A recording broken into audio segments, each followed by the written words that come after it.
the keeper, round the last defender as well, and a goal for Portsmouth. Oh, man. From my point of view, if I'm being honest, the management team have killed you. Yeah. They've killed you. I don't think you had to be this damaging. Yeah, it's like massive. Yeah. Quayle able to turn and shoot. Hannah.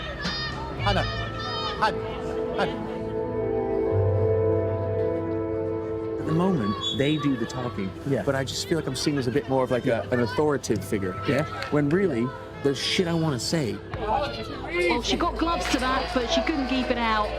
But the bottom line is you're in charge. Yeah. You're in charge of them, and they've got to be conveying your messages to the team. Square on the Dorking goal. Oh, it's a wonderful strike, but absolute disaster for Dorking. Dorking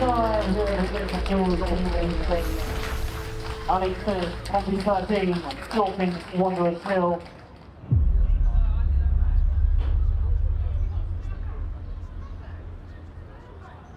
If I'm way off the mark, I'm way off the mark. But it was so bad, and the lack of coaching from the side says that your coach let you down. So that's how I see it. We could have gone there and got something different on the day, but we fucked up as management, you know? I'm adding me in there because the more I'm learning, it's my responsibility to actually make sure that the people in charge are doing their roles, you know? I have faith in you. After the record 13-0 loss, Calum's honeymoon period as chairman is over. But the things that went wrong, they weren't negligible's. They were fucking massive. It was like, you know, entering a fucking rally without a set of fucking wheels. I think a big question is whose responsibility and how come that person didn't take responsibility to make changes, seeing the same thing happen over and over, you know? I think it was a management team project. I'm not going to sit here and dig one person out or the other. At the end of the day, if I didn't believe in something or have faith in what someone was saying, I wouldn't have allowed it to happen. But maybe that's a conversation that needs to happen. Are we happy with everybody's roles, or does there need to be things said, or do people need to go and somebody else comes in? Who the fuck knows? But now that it's here, we might need to address it. You never know. You're a great person who puts in a lot of work, and I know Calum wants you to be the fucking future here, but somebody's fucking culpable for how bad this is. It was that bad. Whether you like it or not, your players will think you're shit. I won't tell you that. They were so clinical, they were so good at what they did. Yeah, I just think the score's not very reflective of... And they also didn't really give us as much credit for being three leagues below as well. We were told to be very defensive and for me and Bianca to stay back. But I just felt like I knew we had it in us to go to do something else in that game. And I think as soon as we did that, we did cause them a few problems.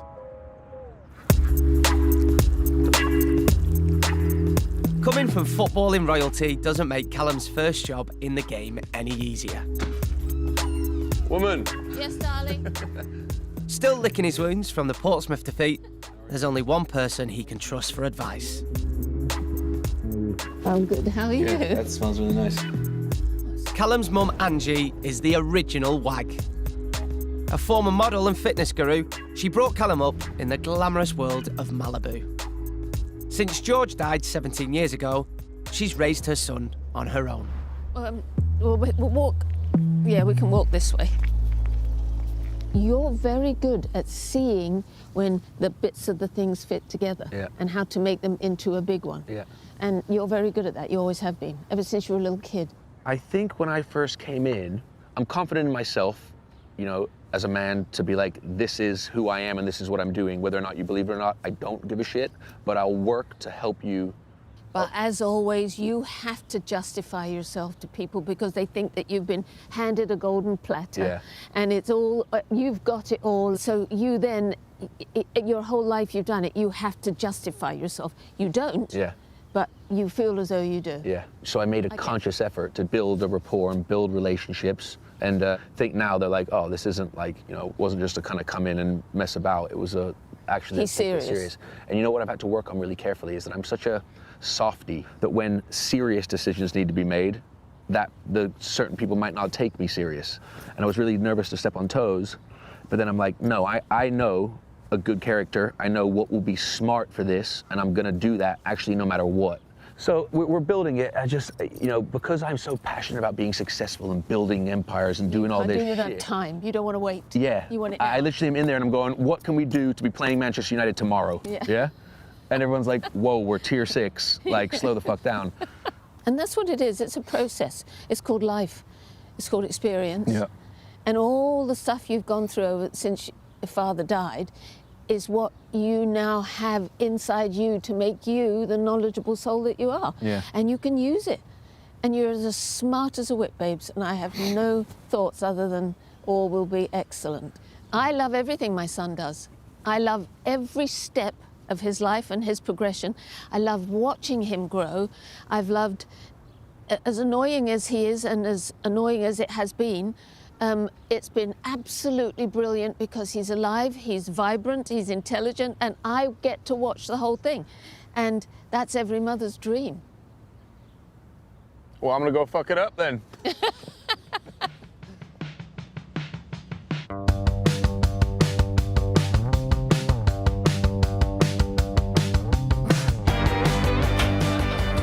What am I making? It's really boring. It's just sweet chilli and soy sauce salmon. Just quick and easy. Dorking's dream of winning the league isn't just in the hands of the new chairman. One player aiming for the top is Dorking's star winger, 27-year-old HT. I just love trainers and I spend too much money on them. I'd never used to be bothered about trainers, and then, I don't know, when I became a teenager, I just spent all my money on them. And that is why I'm still at home. These are my newest pair, my Dunks, these ones. But again, they're £300, so... How much? £300. £300? Yeah. Special edition? Well, because of my size, I'm size 4, so they don't do all the trainers that I want in my size. All my friends have moved out, they've got nice flats and houses. That's my life. On 4 shelves, that's all I got. Oh, I'm also obsessed with pigs as well. I sound like I've got a bit of an obsessive personality. That's the pig family. I literally look like a child. I don't know where it came from, the pigs, but I do love them. During the week, HT works full-time managing a children's nursery. Let me just move some stuff off the chair. But it's football that's always been her escape. Growing up with someone in the family that's been alcohol dependent, yeah, obviously it affected me in many different ways when I was a child. But when I was in lockdown, I guess like a lot of people, you kind of think about everything quite differently, and I had time and space to breathe and think about stuff. So I kind of just wanted to use it in a positive way. So I had a look online for sort of charities that sort of were involved with anyone that had gone through it. And Nakoa it came up and I read a lot about it. And yeah, I mean, I heard that Calum was a big part of the Nakoa charity. So hopefully, yeah, once I speak to him, I can get involved in a lot more things. So the thing that I could do was write a blog about my experience, so one, people know that it's not just them that go through it, and just to share my story with other people, really. I was whatever age, like 10 upwards. It was hard. Obviously, I was the older sibling, so everything fell on me to do. Obviously, I had to do the dinners, give my brother the milk, like, you know, sort their school stuff out, give them their school money. So yeah, that was always in my head. Obviously, I couldn't sleep, so then obviously I'd go into school. I'd then play up at school because I was tired, I couldn't do stuff at school. Then it would just be like a knock-on effect time and time and time again. I didn't know as a kid, who to turn to. That's why I've always loved football, because it was my one time to get away from everything. I go to school, I did football, I go to work, I did football, I went to uni and did football, so there was always a distraction. Football for me is a big outlet. It's, you know, it's a time that when you have a long day at work, I get to see my friends, I get to be around the one thing that I love. So, yeah, it's a big commitment, but it's a commitment that when you love something that you do, you're kind of willing to sort of sacrifice a lot for it, really. As long as I can still run and I can play football, I'll play until I can't anymore. Today's really important. Obviously, after a brutal loss, we got to get back to winning ways. More importantly, I'm just checking out the dynamics to try to figure out what the problem is, because if we're moving forward and thinking bigger, we have to address whatever made us lose that bad. Today, really important game, Capital Cup, okay? Those that were obviously with us last season, you know, we got to the final, had a brilliant day out and things like that. The expectation really is why not again, like, and one better. When we're talking about high press, we need to be clear on how we do press, and it starts with you from the front. Hannah, you're high. You're not this half and half space. You're high, you're pressing. Yeah, and you cannot be 50 yards away from the ball when they've got it in there. You're pressing, showing them out. I cannot be more clear on what that is. There's no misunderstanding about what we're doing. Welcome to today's game at Meadowbank, where Dorking Wanderers ladies are taking on Leatherhead women. This morning. Good pressure down the left wing. Nice effort, John. De La Rey racing forward.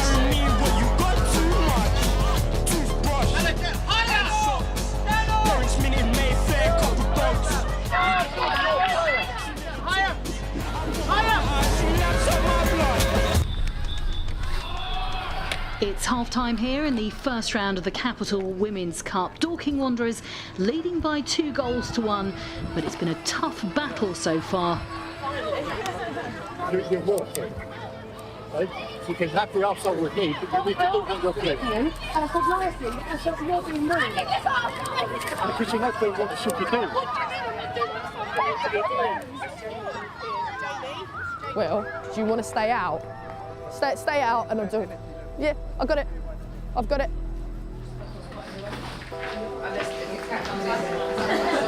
It was all different. I just got that. Very sorry. Not everybody needs to know that, but HT. HT. Just give me 1 sec. Listen. I said to Will, I understand what you're saying, but I said, it's really putting my game down. I said, all I can hear the whole game is you having a go at me. I got it. I saw it. Listen, it's not okay. You've done nothing wrong, right? But your answer and your bounce back is to go out there and smash the fucking next half and show him exactly the player that you are. Their coaches have lost their head. Like, they've literally lost their head. They're going mad. Okay? But they've lost their head. Here we go, second half at Meadowbank. Great sliding finish from Charlie Blunt. Keep this energy up, Dorking. De La Rey Albert's through again. She's unstoppable, brilliant strike. Low cross, Charlie Blunt on the end of it. Well, she couldn't miss from there. A big win for the home side by 5-1. Well done, guys. Good game. Thank you very much. Cheers. Thank you. A few players are not enjoying the experience, and at this level, they need to be. If the players aren't enjoying themselves, it's going to affect how they perform. And if it's the management team that's affecting that, then, you know, some decisions are going to have to be made here, and it's not going to be in everyone's favor.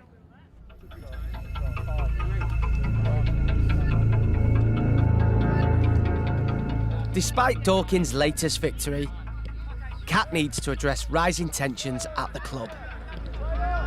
Will, can we just have a quick chat? Your actions and how you've spoken to Hannah, I have to speak to you about it. No, she said to me, it was something like she put it down that it was my responsibility as to why she wasn't tracking back. And then she just started sort of being really emotional. And that's when you obviously came in. And I spoke to her after the game.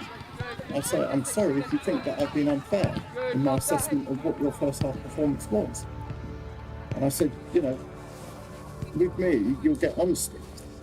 You know, if you do well, brilliant, excellent performance. If you don't do well, then there'll be things which I identify which you need to improve. And she said, yeah, I understand. And I think sometimes players do need that.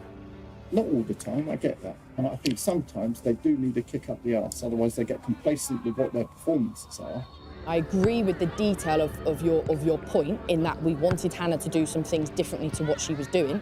Unfortunately, because of what happened at half-time, she went missing in the second half because she was in absolute shell shock.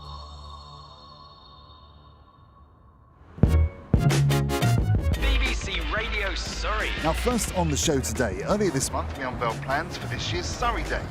First, though, before we get to them, a look back on some of the highlights. Dorking's club owner Mark White is a man on a mission. This is it, I'll show you. 20 years after founding the club, he's now doubling down on his ambitious plans to put Dorking on the map. It's huge. It's 20 acres. And then on the other side of the road... He's giving Calum a tour of the proposed site for a new multi-million-pound stadium. This bit here should really be where you want the ground. What kind of numbers are you planning to be in this stadium?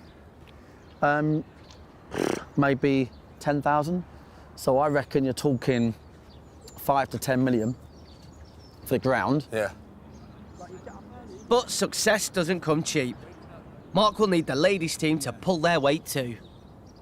What we do is like this full-on commitment to deliver, and everyone has to be on board with that kind of mucking in mindset. Yeah. It's been blood, sweat and tears.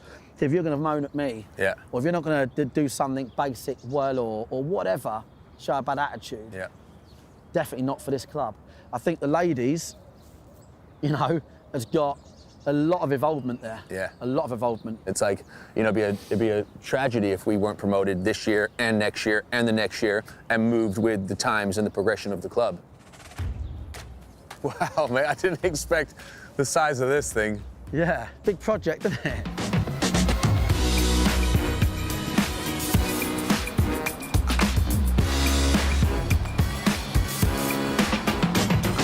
Since the arrival of Calum, playing for Dorking has added a new level of pressure for the players. HT has brought her best mate Charlie to share in one of her obsessions away from the pitch. I can't. Is that tails? Oh no. Looks like the end of my plat at football. Like, come on, Gizmo, we've got a bit of bonding to do. Oh, he's so chilled. Having a little brush, boy? You're right, Charlie. You look a bit nervous over here. No, I'm just making mates. How do you think the season's going? I think we're doing really well. I think there's been a lot of changes. Yeah. Obviously, the setup, Calum coming in. Obviously, there's a lot of people involved at the moment. So Yeah, there is a lot of people. that sometimes, I guess, is... It's quite overwhelming. Can be overwhelming. Sometimes it's hard to know who to go to with certain things, and I think a lot of people have got different ideas. There's always going to be different personalities within a team, within coaching staff, within Whether football, you're in a anything. job or not, yeah. Yeah, of course, but like I think the way each of them work is very different. I feel like they sort of look over, yes, although we're just their players and it's almost like being in a business and you have the bosses that make the decisions. However, sometimes I feel like it does get we do get overlooked a bit. The decisions get made and then we're a bit like, well, we have no say in it. Yeah, there's always stuff going on behind the scenes, so they've got ideas, they've got their goals, they've got their sort of, what they're working towards. Yeah. And, you know, we want to be promoted. Our aim is to win the league and get promoted. So we want the same things, but do we want to get there in the same way? Mate, you're a bit muddy. Oh, come on. Gizmo. Come on. His hairbrush time. Come on. Oh my goodness. He's got big teeth, Gizmo, doesn't he? You need a bit of conditioner. Dorking have a packed month of fixtures coming up, with a title-deciding game against league leaders Sutton United in only 2 weeks' time.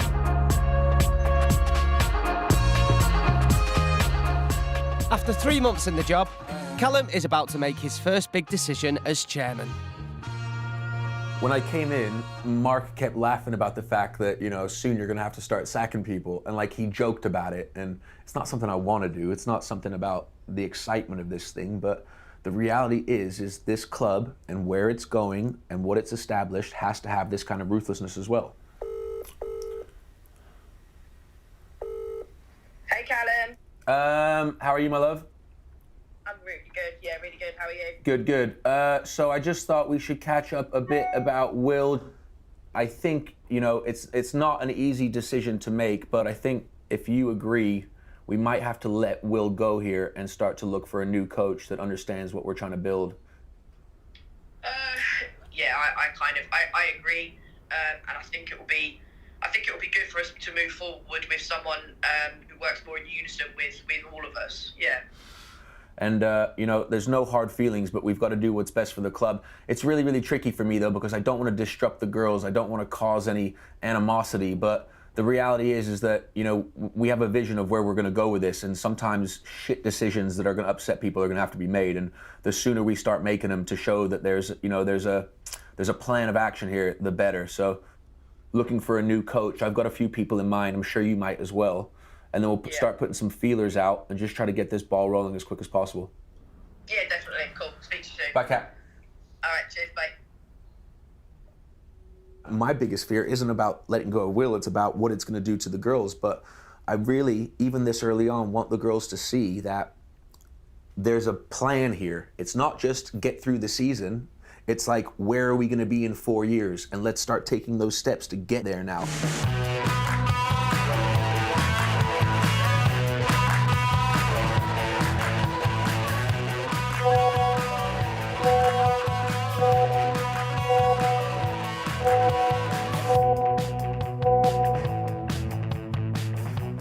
Sit. Good boy. Spin. Lay down. Oh, you're a good boy. There's no treat, so sorry. I mean, it was obviously like a massive shock. And for me personally, Will was one of the reasons I joined the team. Considering that we are doing quite well and obviously top of the league. So to be making changes, just a lot of things were a bit of a surprise, really, more than anything.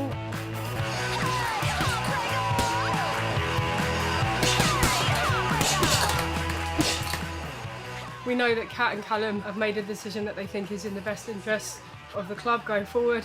I've personally played under Will for 3 years now. Really like him, love him as a coach. I'm definitely, I have some loyalties to him, but this is football. Calum doesn't mess around, does he? If he wants a decision, he'll do it, as right of the chairman. I knew Will back in the day when I was 14. He was my first ever coach.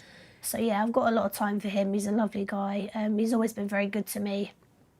So yeah, that was gutting to obviously see him leave, but got to keep moving with Dorking really, whether that's with Will or without him. How would you find Calum?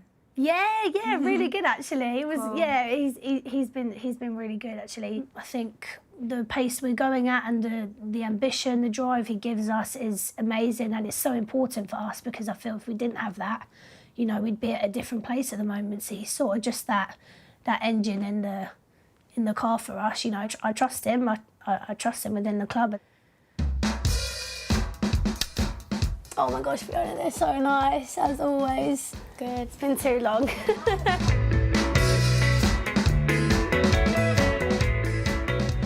Now that news is out amongst the squad about Will's departure, the chairman wants to set the record straight.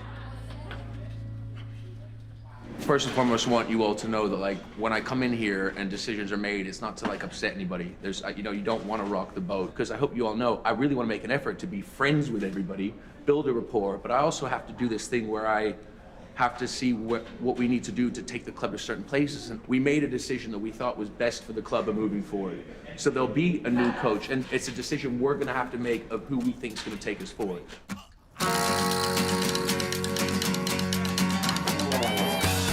So, quick one. I'll wait. When everybody else comes, I'll tell them. But tonight's session, Martin's going to do a bit.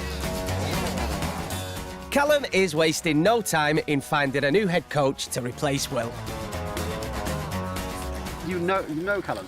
I do for my sins, yeah. Don't know if I should tell you that or not, really. Yeah, but no, I do, yeah. No, we've been friends for about 15 years, 20 years maybe even. Pretty early into when he first came over from Malibu. So I'm talking early accent days, he was hard surfer dude, kind of guy. Now it's kind of, I don't know what it's evolved into now. I don't know what that accent is, really. Do you know what that is yet? I've got to be honest with you, it's my choice, you know?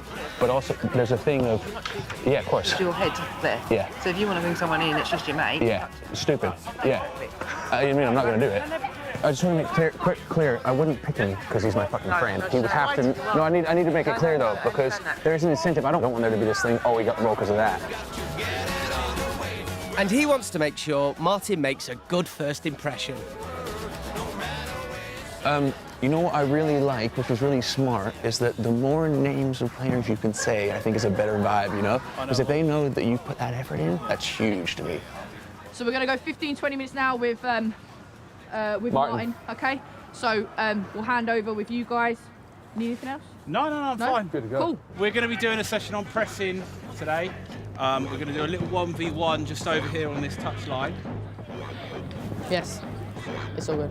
HT.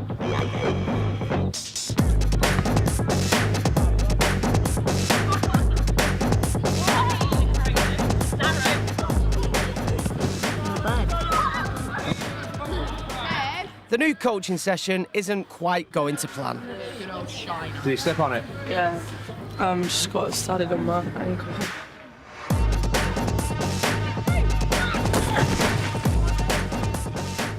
Martin's putting everyone through a section, breaks Hannah's ankle. Didn't really break Hannah's ankle, but Hannah's had an injury. Zayla's had an injury. I'm just feeling close like A&E department around here. I'm desperate for Hannah not to be injured. Yeah, it should be fine. I'm more worried about Zayla. I'm more worried about that. I think HC's just studs, freezing cold, and it's just, it's like one of them things, right, that you can do. We've got peas. We had peas. We shared them between our ankle and cheek. It was cute. With 2 star players down, Martin needs to recruit a new teammate for the rest of the session. Red line. Yellow one. Some sort of fucking, I mean, how'd I get roped into this shit? I'm going home. Is it too late to quit this job? I came here to be the chairman, not to be the fucking guinea pig with the extra small fucking bib. Oh, bollocks.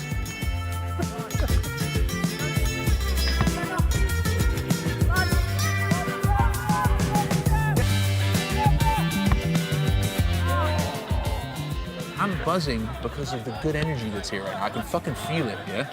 I came in and people were probably like, what the hell is this? Chairman, we don't need that. Now, I'm out there, you know, as I should, but I know everyone's names. We're slapping high fives. There's a nice rapport that's been built. I think they respect it. I respect them. And it's a fun thing that we're gonna build here. All in all, really happy with that guy. Really, really happy. My buddy who's a new coach, like there's just a good fucking energy. We're just gonna make sure we win. That's all we gotta fucking do.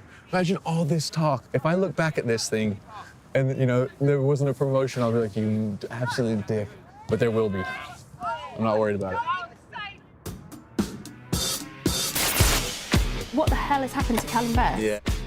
You have to come to life more.